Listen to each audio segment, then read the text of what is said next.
Tell me why, Babylon. Tell me why.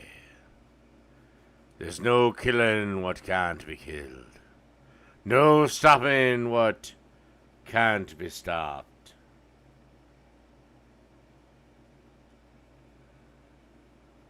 There's the demon, the holy world slayer. We meet.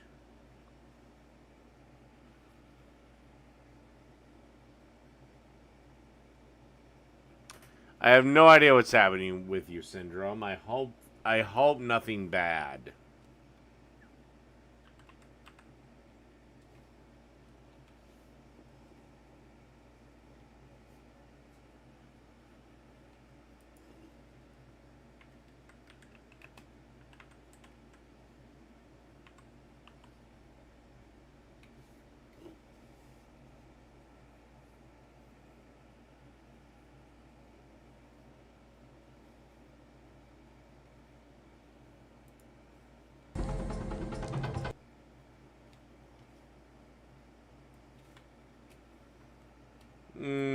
Just because I want to hear it. It's Andy. He's one of the best characters of the show. But this is a cooking video show, so I say we move on to that. Here's Basic with Babish cheeseburger from the menu. By Cash App. When your personal finances connect you to your funds and the things that matter, that's money, and that's Cash App. You know what else is money? Bigger, better burger balls, meltier cheese through science, and getting to eat potato rolls is part of your job. That's money, and that's Cash App. Download Cash App from the App Store or Google Play Store to add your cash tag to the 80 million and counting. How do you like it? Medium. American cheese. American cheese is the best cheese for a cheeseburger because it melts without splitting. How much will that set me back? $9.95. That come with fries? Niels? Yes, chef. Is the fryer still on? Yes, chef. Crinkle cut or julienne? Hey, what's up guys? Welcome back to Binging with Babish, where this week we're taking a look at that amazing looking burger from the menu, which at an MSRP of $10 and promising to elicit the burger memories from childhood, I like to imagine goes a little something like this. First, some very thinly sliced onions that appeared to be sliced pole to pole, just showing off how not of a professional chef I am. Frozen crinkled cut fries cooked in 375 Fahrenheit's worth of peanut oil, about 3 to 5 minutes until deeply golden brown and crisp. I'm sorry, I hate crinkle cut fries. Tossed, of course, with kosher salt while still nice and warm. Burger balls of 4 ounces size, just enough so that they'll be thick enough that we can potentially cook them to medium. A hearty sesame-seeded burger bun, split and toasted in just a little bit of oil on a cast iron skillet, removed and replaced with 2 4-ounce balls of high-quality 80/20 ground beef. Then, not so much smashed as smeared, almost as though you're pressing down on a bit of beefy masonry, helping prevent any stickage from occurring to the spatula. Seasoned generously on one side with kosher salt and freshly ground black pepper, then chef prepares his burgers Oklahoma style. That is, with our thinly sliced onions lightly pressed into the burger meat before flipping, effectively spot welding griddled onions into the bottom of the patty. As soon as they're flipped, both patties are topped with 2 slices of yellow American cheese. These are left to simply melt while the patties finish cooking, then one patty is premeditatively placed upon the other, and both are transported to the awaiting toasty bun and mountain of Frenched fries. So there you have it, an amazing classic double cheeseburger with fries, probably overpriced at $9.99, but still capable of eliciting memories of all the great burgers you've had in your life. Now, I doubt that they had Kraft singles and sesame potato buns getting shipped out to the private island restaurant, so what would it take to make this burger gourmet and from scratch without engaging in, as Margot puts it, fancy deconstructed avant bullshit? Let's start by making our own big beautiful potato buns. Into the bowl of a stand mixer goes 415 grams of bread flour, 75 grams of potato flour, 2 tablespoons of sugar, and a tablespoon each instant yeast and kosher salt. Tiny whisk together before adding 170 grams of water, 110 grams of whole milk, and 2 eggs at room temperature. Hook it up, shut it down, and commence to kneading until things just come together into a shaggy ball, anywhere from 1 to 3 minutes. Then, to give our buns a luxuriant brioche-like texture, we're going to start adding 50 grams of unsalted room temperature butter, 1 tiny cube at a time, making sure that each cube has disappeared completely into the dough before adding the next. This process should take about 3 to 5 minutes, plenty of time to develop your dough's gluten. Now, at this point, you might notice some fear in my fingers, because my dough is very sticky and slack, but especially with brioche, I've seen very wet doughs doughs come together and become handleable. So if things look a little too wet early on, just keep working it until it easily passes the window pane test. But after 8 or so minutes of kneading, if things are still too sticky, it's not too late to add a little bit more potato flour. It is, after all, easier to add dry late in the game than it is to add wet. So just keep dusting with more potato flour until the dough is workable and bouncy and supple. Place in a generously oiled bowl and cover with plastic wrap to bulk ferment at room temperature for about an hour and a half, unless you suddenly remember that you have a dough proofer. And since we're pretending that we're working in a restaurant, we can use that. And thus, in a little less than an hour, my dough has doubled in size. So now I'm going to retrieve it from the bowl, weigh it, and divide it into 5 equal pieces. In this case, about 190 grams each. Once divided, we're going to roll them into tight, taut little balls. Arrange them on a parchment-lined baking sheet, maybe a little bit more spaced out than that. And I like to pat them down a little bit so they don't rise too much up and not enough out. Then I'm going to give them a little spritz with nonstick spray and cover them with plastic wrap. And since this tray doesn't fit in my proving drawer, I'm inflating it with air from my nice warm lungs, which should help them rise over the next hour, during which time they should nearly double in size. Now to test our proof, we want to poke the dough. If it springs back too completely or too quickly, we want to cover and let proof for another 15-20 minutes, until our poke leaves an indent that doesn't really puff all the way back out. Next, we gotta prolifically brush these guys down with a whole egg that's been beaten together with a pinch of kosher salt, not only to give them that deep brown glossy exterior, but so that we can adhere mountains of sesame seeds to the outside. Rinse and repeat with the remaining buns, and then these guys are headed into a preheated 375-degree Fahrenheit oven for anywhere from 18 to 22 minutes, until they emerge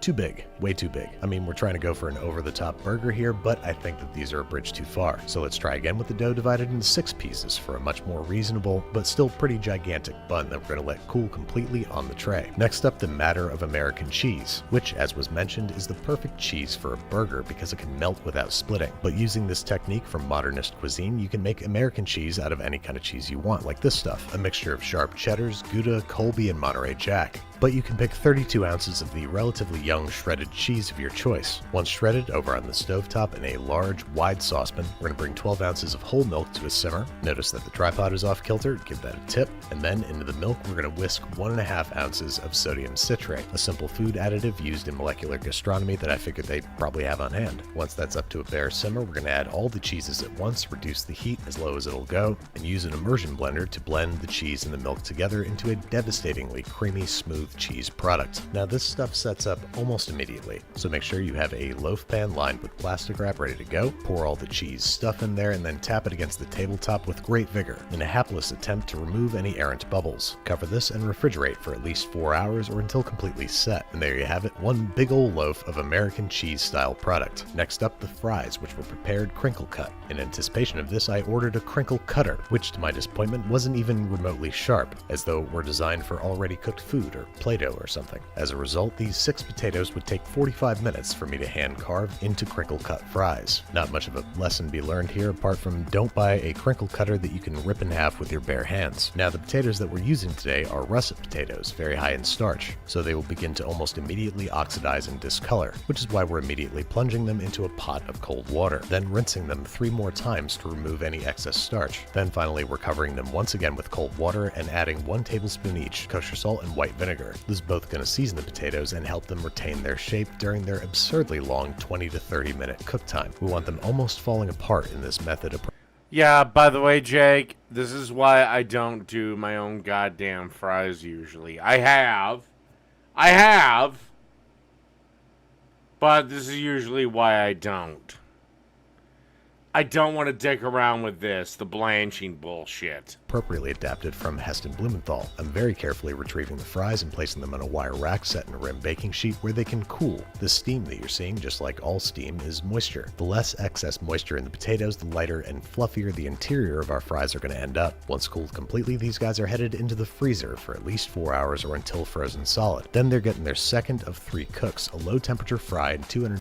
Well, Iron Gullet isn't going to be here because his master Jake has said he's not to come and fight me right now. Again, proving what I think. Iron Gullet is actually actual Jake. That's why he's not here.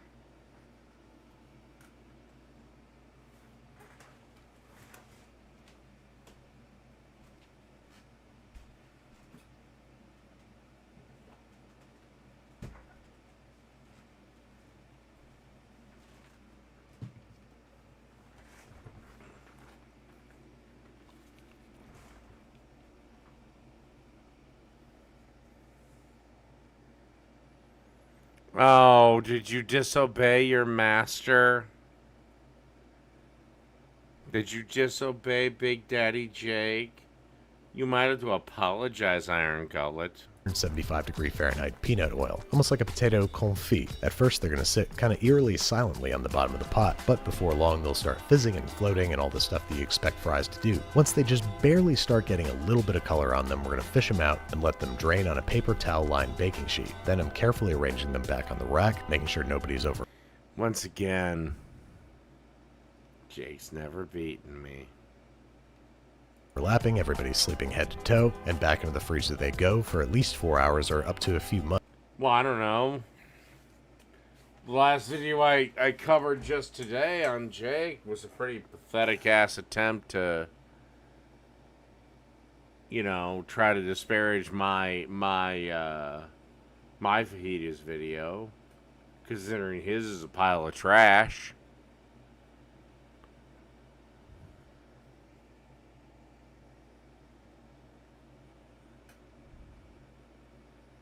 And didn't he announce a moratorium on my cooking videos unless I did something interesting or whatever? Like, he has to actually, like, he wouldn't do it if I did something basic. And literally, he did a fajita video.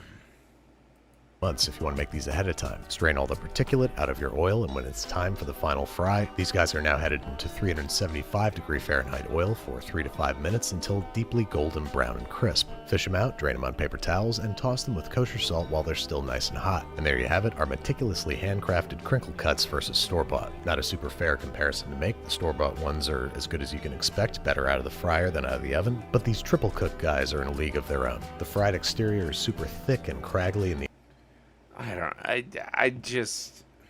don't like crinkle fries.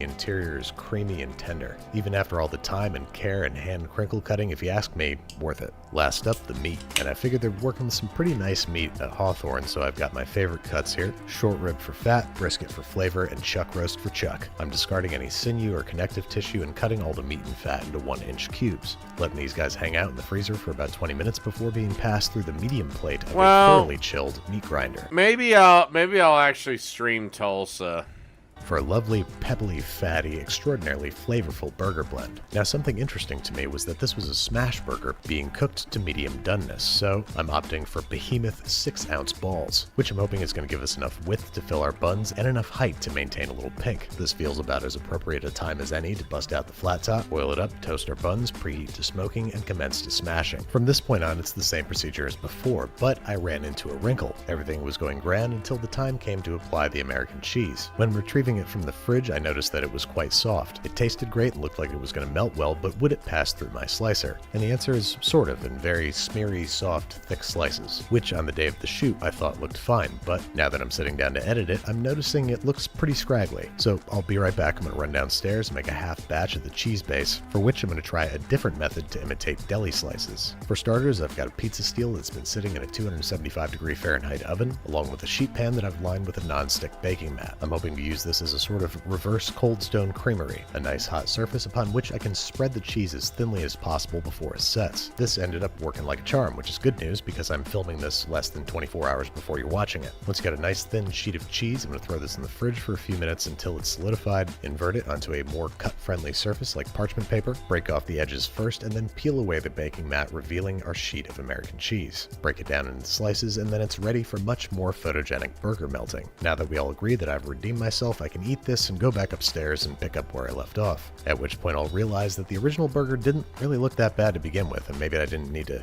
do all that. Quick, before this gets too meta, let's cut to a slow motion burger squish. And can we get the chef's table text? Nice. Eat your heart out, David Gilb. Anyway, so yeah, this turned out awesome. Just one of the cheesiest, burgeriest experiences imaginable. In fact, let's go. Alright, it actually looks pretty good. Alright, Baked ziti with Brooklyn Brothers.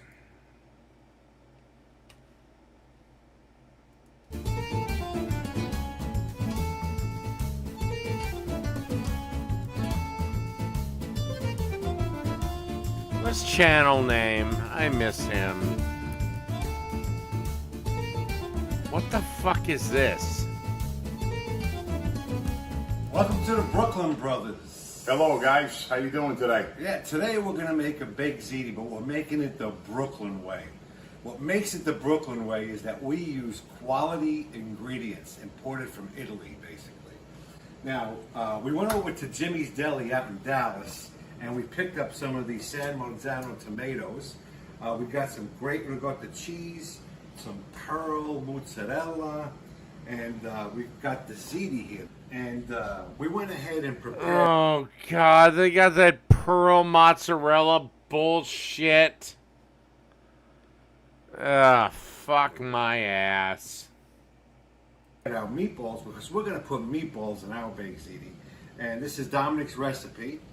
And we also went ahead and made the tomato sauce in advance. So this way, all we have to do is show you how we put it together. All right, let's get cooking. I think you're shrinking a little bit. We're going to get started here. I'm going to throw a couple of pounds of ziti in our water. Salted water. Checo ziti. The Checo. And that's all I'm this stuff fine is from with Jimmy's DeCheco. Deli in Dallas. Great deli. Very authentic. Okay, we got our ziti cooking. We're going to cook it until it's really very al dente, because we're going to bake it in the oven for about 45 minutes to an hour on 450. You know, that requires you to have a timer. Just saying. We used to sell a lot of baked ziti in our restaurant, my dad's restaurant. Yeah. I mean, we would sell trays of it. It's great for catering. Yeah. Hell, we're making a whole bunch of baked ziti today. We can feed Come the over and neighborhood. eat. Okay, our ziti is ready. It's nice al dente. Okay, we got our ziti. We're gonna mix it up in this big pot right here. Throw pasta in there, and we got the cheese and mozzarella. First, I'm gonna add a little pepper to it. Oh no. Gentlemen, there's this device. It's called a pepper grinder. It's not that expensive. Buy one.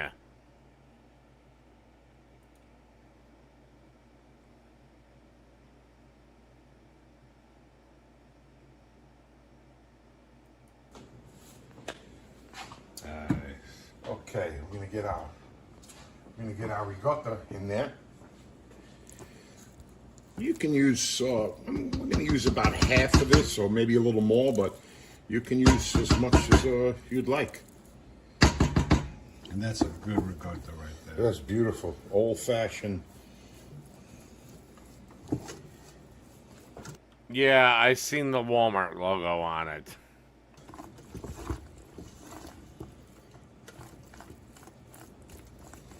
All right, I'm gonna add some mozzarella, some shredded mozzarella. Beautiful.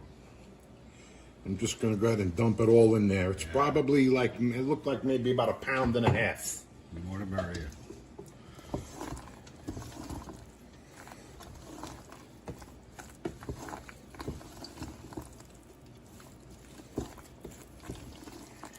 Oh, that looks good already.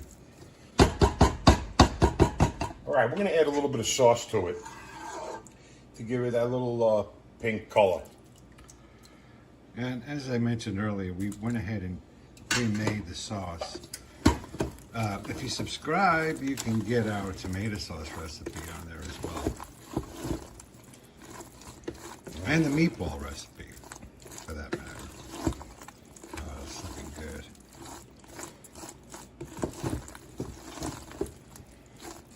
All right. I would eat it just like that. Oh, I know. You could. You could. All right, let's get that pan. Okay. These little meatballs that we have here, this was actually my grandmother's recipe.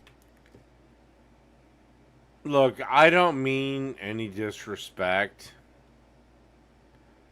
But those meatballs look like they're fucking frozen.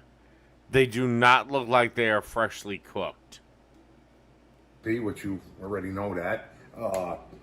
My grandmother used to roll them even half that size, and she would put them in lasagna, Oh yeah, I remember. which that. was really good. I remember. It was like finding Anyway. gold. It was like finding gold when we found a meatball in a lasagna. My grandmother was a great chef. Oh yes, the best. All right. Okay, let's get started. We're gonna put some sauce. Oh, God. Why do Italians insist on this? These fucking aluminum baking things. God damn, just give the fucking glass dish to your goddamn friend and then come back in 2 days and get it. On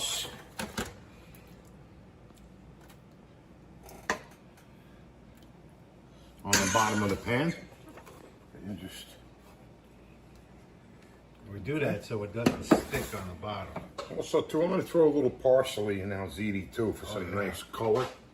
Oh yeah.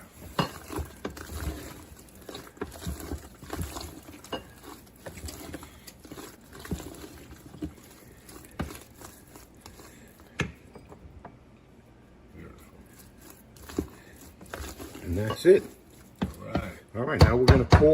We're gonna put half of this in there, and then we're gonna put out little pearl fresh mozzarella balls in there, also. Oh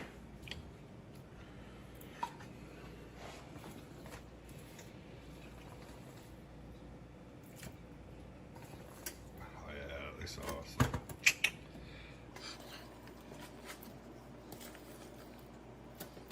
Beautiful. Yeah, we're feeding an army today, folks. It's just us. He's lying. A small army. I told my son's friends to come over if they wanted a bite. Hell no. Tell them to stay home. Let their parents cook for them. Yeah, that's a lot of CD there, dude. Nice. Okay. Also, too, I want to give a shout out to some really good friends of mine, Jack and Anthony, who are the owners of Saviano's in Euless, and they have a great restaurant. It's really classy inside. Yeah, it's nice. You know, they have their pizza is unbelievable. Yeah. Just as good as mine. And their Italian food is really good. So Yeah. go and try it. It's off of 183 in Euless and Maine, Euless and Maine, and it's right off the highway, so you can't miss it. Great Italian restaurant. Yeah, I definitely need to go. Well, unfortunately, you can't make fucking baked ziti. You're making it like Okay. a lasagna. Now we're gonna just add a little sauce to the top of that. Okay, we're gonna put a few fresh mozzarella balls in there. What the fuck is the point of this? Okay, where's my meatballs? They're right here. All right, here we go now. Oh, we got a lot of meatballs. And I'm sorry, here. those meatballs are not homemade, not for a second. Oh, look at that. Or they've been frozen to hell. Okay. And now we're gonna just put the rest of the ziti on top. Make another layer.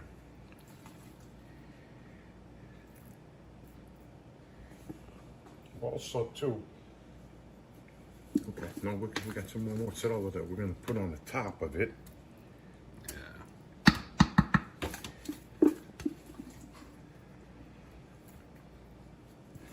Oh, yeah, look at that. Okay. We're gonna put the rest of our meatballs on top with the rest of the baby mozzarella. You know, honestly, why do I feel like I'm watching something out of 1985? Mozzarella balls, you mean?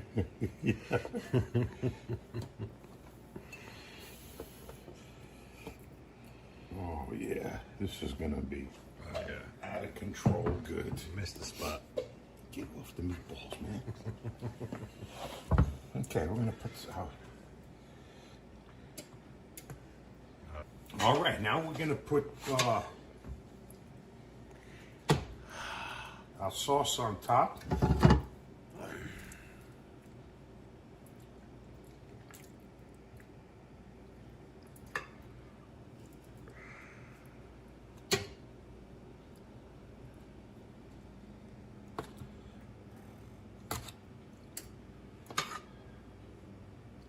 Very nice. Oh, yeah. We got about a 20-pound baked ziti tray here. Very close to it. Yeah. Great for parties, you know, if you're entertaining a large group. I mean, this comes in real handy.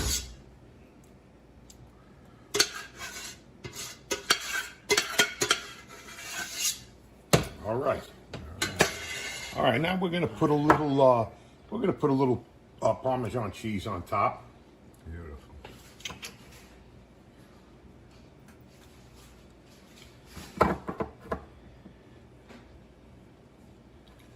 Nice.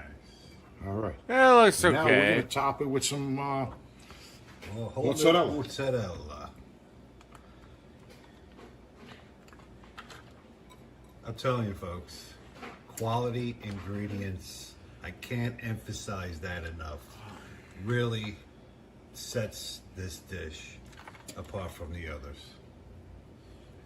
Nice. All right. All right, we're ready for the oven. Throw it in there and let it go for about 45 minutes. Nice. Let's take our baked ziti out and check on it. See how it's doing. Oh, I think it's ready. Oh, That looks ready. Beautiful. that is beautiful. All right. All right, now we gotta eat. Let's eat. Let's eat. All right. We're ready to dig into this bad boy. Tommy, go ahead. All right, look at this. Baked ziti. I don't think that's enough food for us, honestly.